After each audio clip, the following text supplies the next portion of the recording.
sir. Can I carry her back? No, thank you. Sorry. So sorry. Excuse me. What, sir? What, sir? Sorry. Watson, hurry up. Come on, the train's going. Yes, a minute here. Excuse me. Was a close call, Holmes? Yes, it certainly was. If you hadn't lingered to pass the time of day with that barmaid, we'd have had ample time. How did you know that I... Your elbow, it's wet. Well, you've obviously been leaning on a bar somewhere. And if I know you, it wasn't a bar man.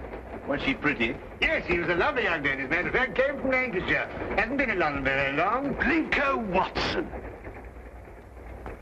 Sardines Taunton! Oh, I say, what a small world it is. Oh, good old Blinko.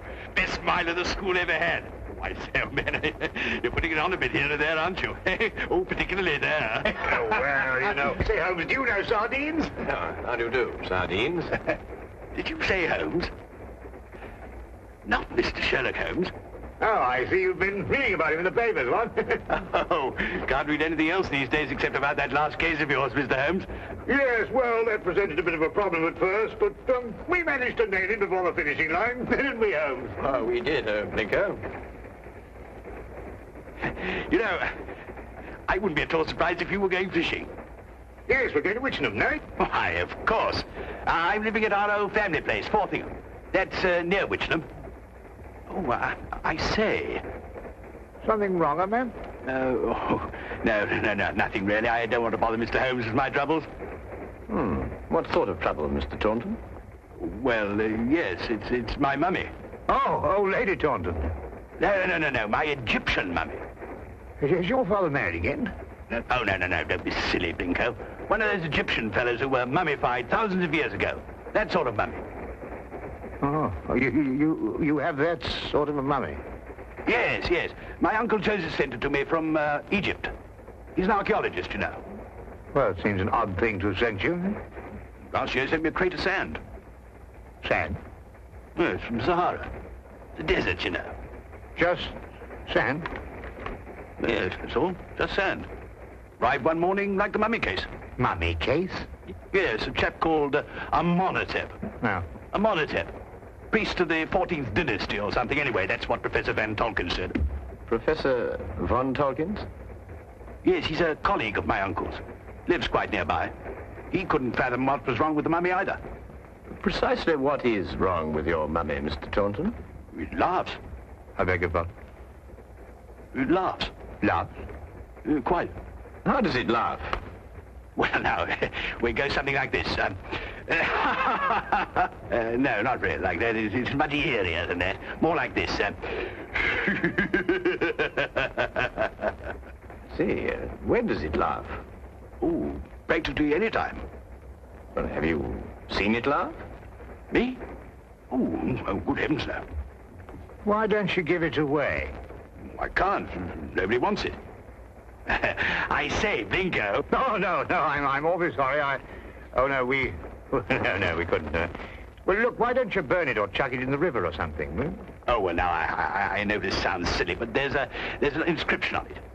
Something like, who destroys my sleep, destroys himself. Professor Van Tolkien's translated it for me. Yeah, but you don't believe all that rubbish, do you? I mean, Egyptian capers and all that. Well, no, I don't actually believe the curse, Blinker, but I've got to do something. Well, I'm engaged to Rowena Featherstone. You know her? No. Oh, she's a lovely girl. She's got an aunt, regular old Batlax. Well, she keeps after Rowena to break off the engagement. Says a chap who keeps an Egyptian mummy who laughs, well, he can't be very reliable. Yeah, well, I understand that. Yeah. Oh, I say, would you like to come over to my place and see if you can stop him laughing? Oh, now, look, old boy, we were going fishing, you know, and Oh, it might prove interesting, Watson. A mummy that laughs.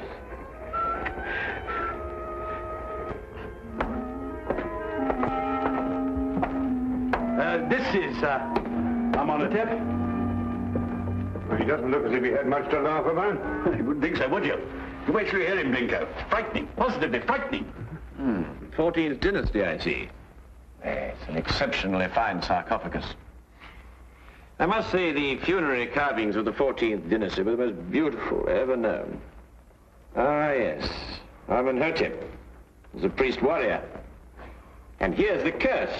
Yes. Who destroys by sleep, destroys himself. Makes you think, what? Ow. This thing's full of splinters. I'm always pricking myself on it. When did the mummy start laughing, Reggie? As soon as you received it 6 months ago? No, rather not. First, he was very well behaved. Quiet as a lamb, then he started in about a month ago. I see. I take it these are the other Egyptian trophies your uncle sent you. Yes, rather. I stick them all in this room here. I call it my Egyptian room.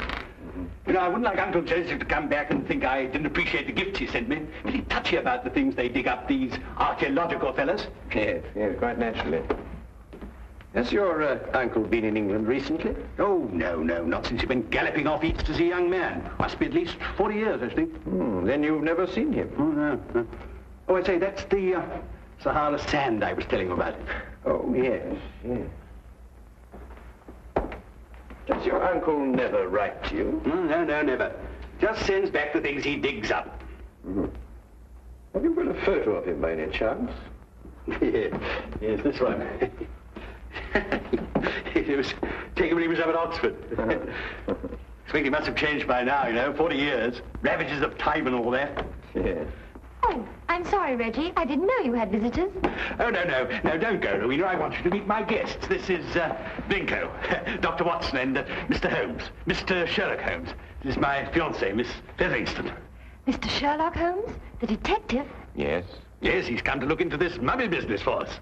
Have you found anything, Mr. Holmes? Why does it laugh? Well, perhaps he tickled himself to death. I keep pleading with Reggie to get rid of it, destroy it, anything. But he's afraid of the curse. Well, I'm the one the curse is going to work on, and you know what they are.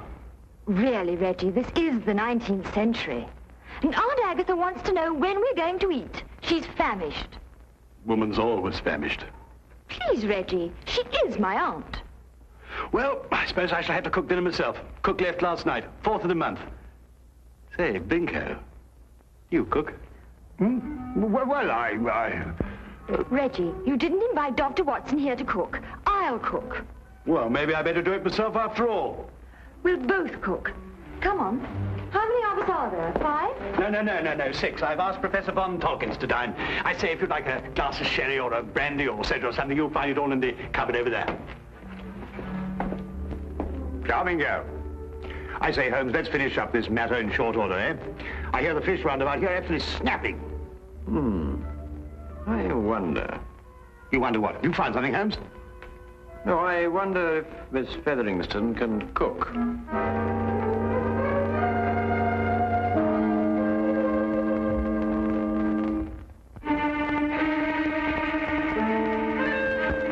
A doctor, young man, you say? A veterinary, no doubt. Madam, I'm a graduate of the Royal College of Physicians. I specialize in human beings. And you detect, young man, I understand. Yes, madam. I detect. Work with the police? Well, on occasion. No wonder the crime rate's going up. Rowena, do we or do we not eat? In the cupboard, Auntie. We're bringing the food in. Reggie tells me you've recently come back from Egypt, Professor. Yes, Mr. Holmes. Just a few months ago. I have retired from active participation in Egyptology. I see. I understand that you met Reggie's uncle while you were out there. Yes, Professor Taunton and I excavated for a long time together in the valley of the Lower Nile. Is Professor Taunton still active? Yes, Joseph is engaged in important excavation at the present time. You must be very glad to see all your old friends and relations again, Professor, after all these years. I've been gone so long, Doctor. I no longer have friends. And I'm afraid even my family wouldn't recognize me. Well, here we are at last. Better late than never, I always say. Oh, please do help yourselves, everybody. Informality's the form. Local trout. We used an old recipe we found in a cookery book in the kitchen. Didn't we, Reggie? Yes, at least I think it was a cookery book. I read something about mixing nitrogen with hydrogen or something or other at the end of it. Oh, Lord. Well, this is splendid. I haven't had a decent, well-cooked fish like this in years.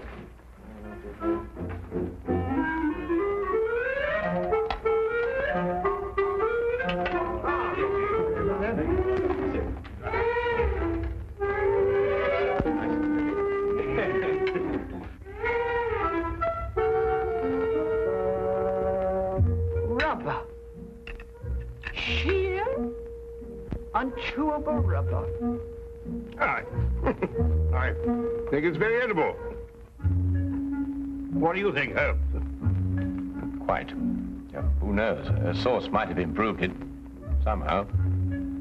It's quite delicious, Miss Featheringstone. I believe you're accustomed to eating beetles and locusts, which I'm told are considered delicacies in your country.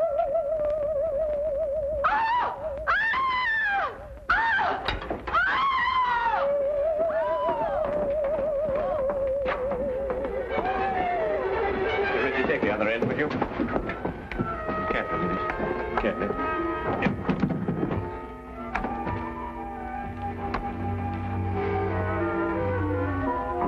This time we heard it ourselves.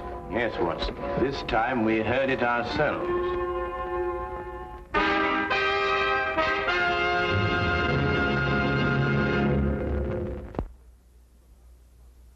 And now we return to the case of the Laughing Mummy.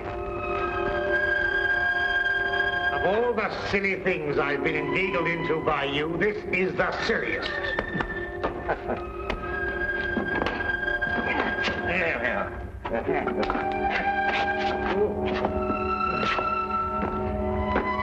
What do you expect to find up here? Something I discovered earlier this evening, Blinker. Do not address me by that ridiculous name. All right. All right, old chap. I'm all right now. But if I kill myself, I shall hold you personally responsible. Good. So we managed it somehow. Though I had my doubts on several occasions. Now, we'll soon know now. Know what? Unless I'm mistaken, this is our laughing mummy. But this is only a weather vane, Holmes. Ah, yes, but one that laughs. Listen. Good heavens. Well, it is laughing. It would appear to be so, wouldn't it? Especially with a mummy in the house. When the wind is in a certain direction, the weather vane acts as a whistle, and the resultant sound is funneled down into the Egyptian room below. But that's marvelous, Holmes. How did you stumble onto it? Well, in dealing with the occult, Watson, it's best to remember the natural phenomena come first. Here, give me a hand with this, would you? That's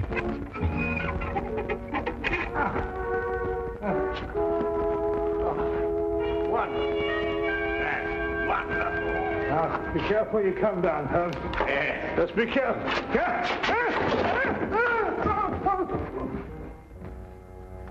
Here, Watson, would you hang on to this, please? Watson, are you taking it? Where have you gone? Watson? Watson? Watson? Do you think they know what they're doing, Reggie, dashing out of the house like this? Maybe not Blinko. Well, Mr. Holmes seems very capable. Oh, yes. He's the reliable type. Doesn't say much, but when he does, it's to the point. Like me. Tell me, Professor, is it the first mummy you've ever heard of that laughs? The very first, Miss Featheringstone, and I'm quite sure that... Dr. Watson, what's happened? I slid off the roof. Landed in the rhododendron. Not my rhododendrons, Blinko. I've entered them in the local flower show. You may now withdraw your entry. Reggie, how long has this weather vane been on the chimney? Oh, about a month. I see. And it was about a month ago that the mummy started laughing. Yes, that's right, Mr. Holmes. It will now stop laughing. It was caused by the wind striking the weather vane, which then blew down the chimney and caused a sound which resembled a laugh. Well. Good heavens above. Mr. Holmes, how terribly clever of you. You found it out all by yourself? I, too, was on the roof, Miss Featheringstone. Oh, I know. I think you're both terribly clever. My compliments, Mr. Holmes. The simplicity of the explanation escaped us all, though I knew, of course, there was an explanation. Well, now we can all go and finish dinner. We've got something else coming, I think. Lamb, isn't it, Rowena? I think so. Meat of some kind. Good. Oh, Reggie. Yes, Mr. Holmes? Who stuck this on the chimney? Well, I did. It was lying about the place, so I stuck it up there to keep it out of the way. Oh, I see. Thank you. You know, I believe I'll miss him laughing. Made him human somehow. Almost chummy. Chubby mummy.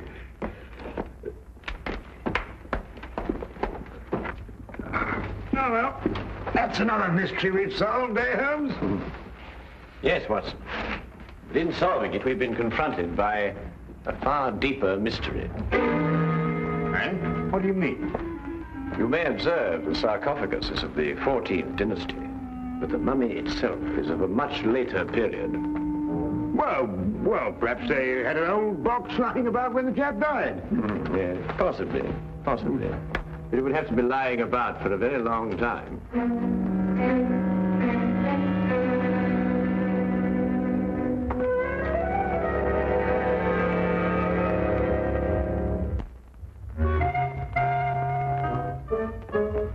Morning, everybody. Isn't it a lovely morning? Simply gorgeous. Good morning, Miss Featherston. Yes, it is indeed a lovely...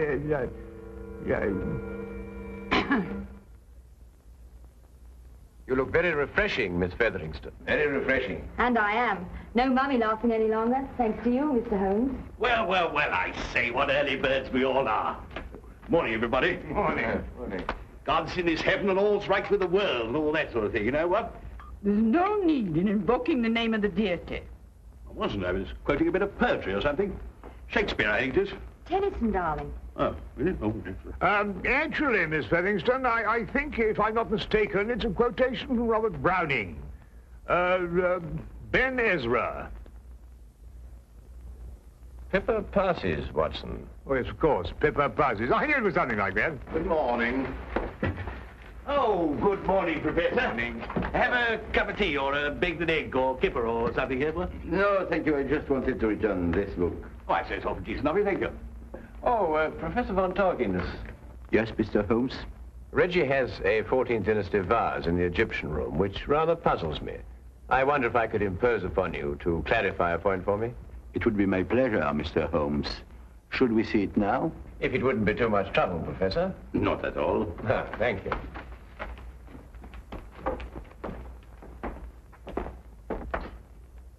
Yes, the composition of the pottery struck me as being rather later than the 14th dynasty, Professor. This is the vase I referred to. Considerably later, Mr. Holmes. The 18th dynasty, in fact. I rather thought Reggie was mistaken, as he was also mistaken about the mummy. The mummy? I'm afraid I don't understand. Don't you? I believe it was you who told Reggie that Amenhotep was of the 14th dynasty. It was, Mr. Holmes. But of course, this mummy, like the vase, is of a considerably later period. Really? How much later would you estimate, Mr. Holmes? Well, I'd say 4,000 years later.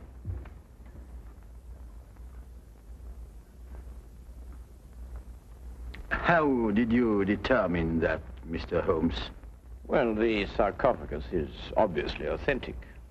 But the burial wrappings of the mummy itself are of a comparatively modern Egyptian weave. Expertly aged, I admit. I'd hoped the discrepancy wouldn't be noticed. Well, if it hadn't been for the coincidence of the weather vane, I should never have bothered to look at the mummy so closely. What do you propose to do, Mr. Holmes? I'm afraid, Professor, I have no alternative. Holmes, what are you talking about? Professor von Torkins is, I regret to say, Watson, involved with murder. Murder? Well, who was murdered? Joseph Taunton, Reggie's Uncle Joseph. But how do you know? Where's the body? You are gazing, Watson, at the mummified remains. Oh, no, really. You're right, Mr. Holmes. This is Joseph Taunton. And if I killed him... What do you mean, if you killed him? I don't know. That sounds strange, doesn't it? Joseph Taunton and I were friends. We devoted our lives to excavating the glories of Egypt. And last year we discovered the tomb of Amenhotep. An untouched tomb, Mr. Holmes. Over 4,000 years. Joseph and I were the first human beings to set foot in it since the day it was sealed. Can you imagine what that meant to us? Yes, I can understand that. Joseph was beside himself. He wanted to open the mummy case immediately, but it was wrong, Mr. Holmes. The case had to be opened carefully, delicately. We quarreled. I tried to restrain Joseph physically, but he broke loose from me. He ran to the case and opened it, and then... And then, Professor? And then he staggered and dropped dead. As he opened the sarcophagus? Yes. There were no witnesses to what had happened, Mr. Holmes. But in our struggle, Joseph had suffered bruises. I knew what the police would believe. And so you removed the mummy of Amenhotep and substituted the body of Joseph Taunton instead? It was the only way I could get the body out of the tomb. Mr. Holmes, I didn't mean to kill Joseph. It was his heart. He always had a weak heart. You say he staggered, Professor. What did he do as he staggered? He grasped his throat as if he were choking. Watson, would you oblige me by removing the cover of the sarcophagus? Yes, of course.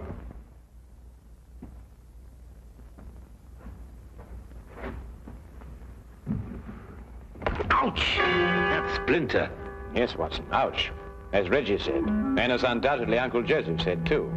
Professor, would you care to take a closer look at what Reggie called a splinter?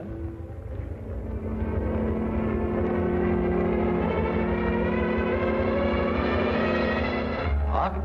It's a hollow needle that would pierce the skin of anyone who touched it. But I don't understand. The curse of Amenhotep, and a hollow needle that contained the venom of an asp. The same snake poison that killed Cleopatra, and that killed your friend, Joseph Taunton. The most marked symptom of asp poisoning is suffocation. The victim instinctively clutches his throat. But then, it wasn't our fight. No.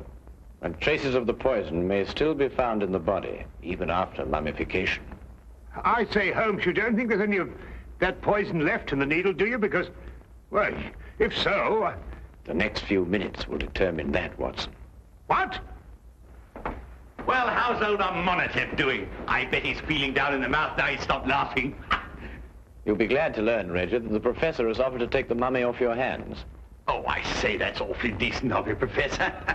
What you going to do with him? But he's also considered giving it a fitting burial. Oh, of course. Now, why didn't I think of that? Do you realize what this means, Rowena? Now we can be married. That old... I mean, your aunt, well, she won't have a leg to stand on. But, darling, Aunt Agatha really likes you. She just pretends to think you're not very bright. Really? She likes me? I think so. Oh, well then. Let's go and tell her the good news. Thank you, Mr. Holmes. Not at all, Professor. Holmes! Holmes! What? What's the matter? Why? You look ill. It's the poison. I can't get my breath. No, relax, Watson, relax. If there'd been any poison left in that needle, Reggie would long since have joined his ancestors. Unfortunately, the curse only worked once. Oh. Ridiculous. That's all right. Oh, but Holmes. Oh, that's all very well, but I still can't get my breath. Not again. It's probably the food we've been subjected to. Yes, I myself would prefer some of that fish that you insist on pursuing up and down the waterways of England with such wild abandon. Yes, of course. Curse. Utter nonsense.